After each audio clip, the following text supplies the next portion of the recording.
राजा गणपति गजानन आजा। गणराजा गणपति गजानन आजा।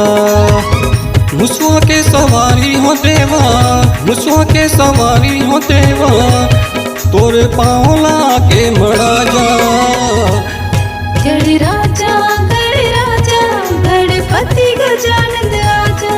गणराजा गणपति गजानन आजा।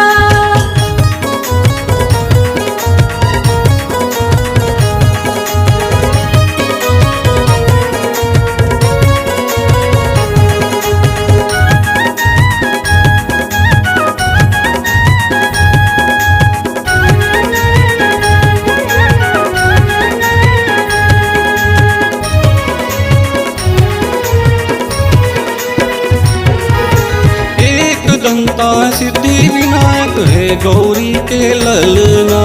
हे गौरी के ललना हो देवा, हे गौरी के ललना। देवों में देवा तय गणनायक कहते शंकर सुवना। कहते शंकर सुवना हो देवा, कहते शंकर सुवना।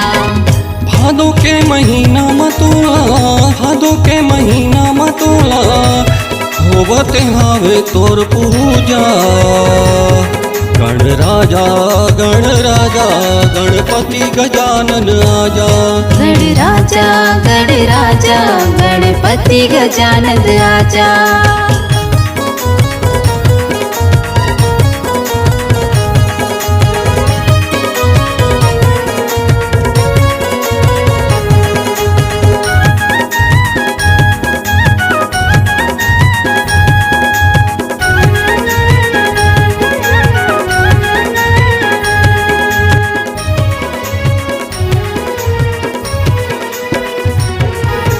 सबके सुनतस अंतर्यामी हरतस विघ्न के हरता।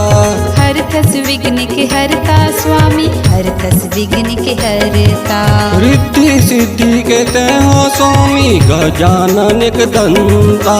गजानन एक दंता है स्वामी, गजानन एक दंता। भाई लड्डू मोदक मेवा, भाई लड्डू मोदक मेवा, हमरो भोग लते पाजा। गणराजा गणपति गजानन आजा।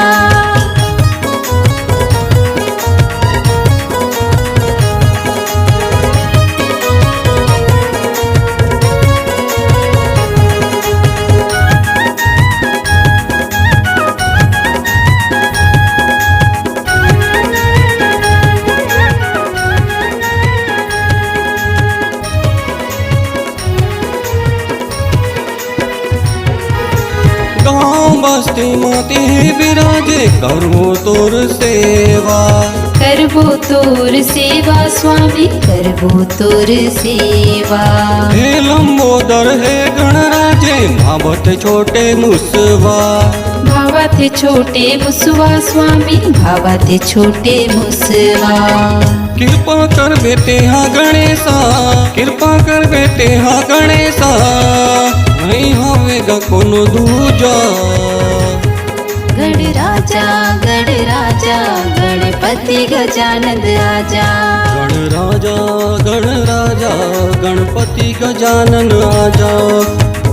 मुसवा के सवारी हो देवा, मुसवा के सवारी हो देवा, तोरे पाँवला के मड़ा जा।